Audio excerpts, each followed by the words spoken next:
이제 오늘 우리에게 주신 하나님 말씀 함께 나눕니다. 오늘은 스가랴 2장 1절부터 13절까지 말씀 함께 보겠습니다. 제2장.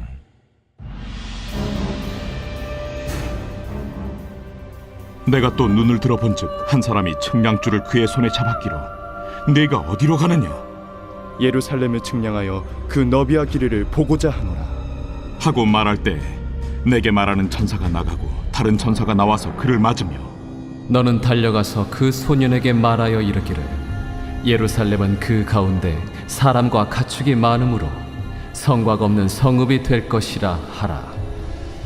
여호와의 말씀에 내가 불로 둘러싼 성곽이 되며 그 가운데에서 영광이 되리라. 오호라, 너희는 북방 땅에서 도피할지어다. 여호와의 말씀이니라. 이는 내가 너희를 하늘 사방에 바람같이 흩어지게 하였음이니라. 여호와의 말씀이니라. 바벨론 성에 거주하는 시온아, 이제 너는 피할지니라. 만군의 여호와께서 이같이 말씀하시되 영광을 위하여 나를 너희를 노략한 여러 나라로 보내셨나니 너희를 범하는 자는 그의 눈동자를 범하는 것이라. 내가 손을 그들 위에 움직인즉 그들이 자기를 섬기던 자들에게 노략거리가 되리라 하셨나니 너희가 만군의 여호와께서 나를 보내신 줄 알리라. 여호와의 말씀에 시온에 따라 노래하고 기뻐하라. 이는 내가 와서 내 가운데에 머물 것임이라. 그날에 많은 나라가 여호와께 속하여 내 백성이 될 것이요 나는 내 가운데에 머물리라. 내가 만군의 여호와께서 나를 내게 보내신 줄 알리라. 여호와께서 장차 유다를 거룩한 땅에서 자기 소유를 삼으시고 다시 예루살렘을 택하시리니 모든 육체가 여호와 앞에서 잠잠할 것은 여호와께서 그의 거룩한 처소에서 일어나심이니라 하더라. 대부분의 사람들은 안전한 삶을 원합니다. 그래서 안정된 직장을 찾고 보험을 들고 저축을 하고 집을 사고 하는 거지요. 고대 도시에서는 성벽이 있었습니다. 성을 둘러싼 이 성벽이 성 안에 사는 사람들의 안전을 지켜주는 울타리 역할을 했습니다. 오늘 스가랴 2장 말씀을 보니까 하나님께서 그 성벽, 성곽이 되어 주시겠다 약속해 주시는 장면이 나옵니다. 우리 먼저 1절과 2절 말씀을 함께 읽어볼게요. 시작.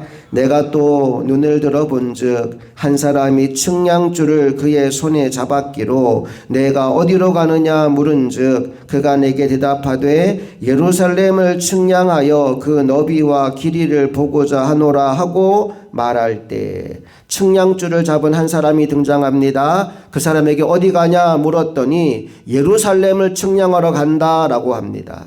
그리고 곧바로 다른 천사가 나타나서 이런 말을 전해줍니다. 예루살렘에 사람과 가축이 아주 많아지게 될 거라고요. 4절로 가볼게요. 시작. 이르되 너는 달려가서 그 소년에게 말하여 이르기를 예루살렘은 그 가운데 사람과 가축이 많으므로 성곽 없는 성읍이 될 것이라 하라.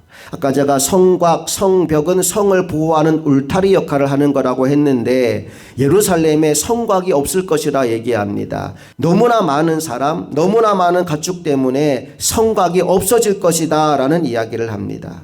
그리고 나서 곧바로 이어서 하나님이 놀라운 말씀을 들려주시는데 자 5절로 가보겠습니다. 시작. 여호와의 말씀에 내가 불로 둘러싼 성곽이 되며 그 가운데에서 영광이 되리라. 하나님이 뭐라고 하십니까? 내가 불성곽이 되어서 너희를 지켜주겠다라고 약속하십니다. 지금 숫자가 많아서 눈에 보이는 성벽은 없는데 하나님이 말씀합니다. 눈에 보이는 성벽이 없다고 불안하다고 걱정하지 마. 내가 너희의 불성곽이 되어줄 거야. 아무리 많은 수의 사람이 있다 하더라도 아무리 많은 수의 가축이 있다 하더라도 내가 너희를 보호할 거야 라고 하나님께서 말씀하고 있는 겁니다. 우리는요 때로 너무나 작게 생각하는 경향이 있습니다. 아마도 이스라엘 백성들이 이렇게 생각했을 거예요. 포로에 끌려갔다가 다시 돌아오는 이들 아니겠습니까? 그래서 그들 마음속에 아마도 예루살렘이 예전만큼만 회복되면 얼마나 좋을까 이런 생각을 했을지 몰라요. 그런데 하나님은 이렇게 말씀하십니다. 나의 생각과 나의 계획은 그보다 훨씬 더 크다. 이전 영광과 비교할 수 없는 어마어마한 영광이 이 땅 가운데 있을 것이다 라고 말씀하고 있는 겁니다. 사랑하는 여러분, 오늘 우리의 인생도 그러합니다. 우리는 때로 작은 꿈을 꾸지만 하나님은 더 큰 꿈과 더 큰 계획을 가지고 있습니다. 오늘 여러분 마음속에 하나님의 꿈이 시작되기를 간절히 축복합니다. 일본에 코이라는 이름의 잉어가 있어요. 이 잉어가 독특한 게 어디에서 자라느냐에 따라서 사이즈가 달라지더라고요. 코이 잉어를 어항 속에서 키우면 손가락만하게 큰대요. 그런데 이 잉어를 연못에 풀어놓으면 팔뚝만해진대요.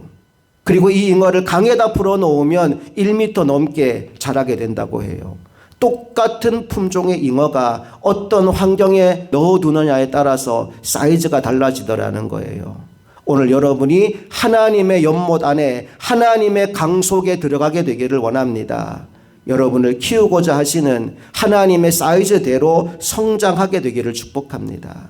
오늘 우리 안에 작은 나의 소망이 아니라 하나님의 소망이 시작될 수 있기를 주님의 이름으로 축복합니다. 우리 계속해서 7절 말씀으로 가봅니다. 시작. 바벨론 성에 거주하는 시온아, 이제 너는 피할지니라. 지금 바벨론 성에 거주하는 자들에게 너희들은 거기서 나오라는 말씀을 하십니다. 이제 그 성은 망할 것이다. 이제 너희를 내가 다시 돌아가게 할 것이다. 그러니 너희는 그 망할 성에 머무르지 말고 내게로 돌아오라 말씀하시죠. 그러면서 8절에서 아주 중요한 말씀 하나를 들려주시는데 8절 읽어볼게요. 시작. 만군의 여호와께서 이같이 말씀하시되 영광을 위하여 나를 너희를 노력한 여러 나라로 보내셨나니 너희를 범하는 자는 그의 눈동자를 범하는 것이라. 마지막에 이렇게 말씀합니다. 너희를 범하는 자는 나의 눈동자를 범하는 것이다. 여러분, 이 말씀을 다른 말로 바꾼다면 하나님은 우리들을 눈동자같이 아끼신다라는 말입니다. 눈동자가 얼마나 귀합니까? 눈동자를 보호하기 위해 눈꺼풀도 있고요, 눈썹도 있고요. 이 눈동자를 우리가 얼마나 소중히 여기는지 몰라요. 하나님이 그렇게 저와 여러분을 소중히 여긴다는 사실, 하나님 앞에 내가 이렇게 귀한 존재라는 사실을 여러분 깨닫게 되었으면 좋겠어요. 계속해서 10절로 가볼까요? 다 같이 읽습니다. 시작. 여호와의 말씀에 시온에 따라 노래하고 기뻐하라. 이는 내가 와서 내 가운데에 머물 것임이니라. 하나님 뭐라고 말씀합니까? 너희는 이제 노래하고 기뻐하라 말씀하시고 그 이유를 이렇게 밝히지요. 내가 와서 내 가운데 머물 것이기 때문에. 여러분, 하나님 백성에게 가장 큰 축복은 뭘까요? 돈입니까? 힘입니까? 건물입니까? 아니에요. 하나님이 함께 하시는 겁니다. 하나님이 오시면 그 다음에는 모든 게 따라오게 됩니다. 이제 11절 말씀을 보니까 하나님의 예비한 백성들이 그곳으로 찾아옵니다. 읽어봅니다. 그날에 많은 나라가 여호와께 속하여 내 백성이 될 것이요 나는 내 가운데에 머물리라. 내가 만군의 여호와께서 나를 내게 보내신 줄 알리라. 여러분, 이것은 복음의 확장입니다. 하나님의 나라가 열방을 향해 퍼져나가는 겁니다. 결국 하나님이 이렇게 선언하시죠. 모든 육체가 여호와 앞에서 잠잠하게 될 것이다 라고 말입니다. 이유가 뭡니까? 하나님이 역사를 움직이기 시작하셨기 때문에 그래요. 13절 시작. 모든 육체가 여호와 앞에서 잠잠할 것은 여호와께서 그의 거룩한 처소에서 일어나심이니라 하라 하더라. 여러분, 지금 예루살렘은 무너진 도시입니다. 성벽도 없고 힘도 없고 사람도 많지 않습니다. 그런데 하나님은 이렇게 말씀하십니다. 걱정하지 마라. 내가 불성과하게 되어줄 것이다. 내가 너와 함께 머물 것이다. 그리고 수많은 백성을 불러서 내 백성이 되게 만들어 놓을 것이다. 여러분, 하나님은 약속만 하고 끝내시는 분이 아니라 약속하신 것을 반드시 이루시는 분입니다. 그래서 하나님께서 부르신 수많은 백성 중에 저와 여러분이 포함된 겁니다.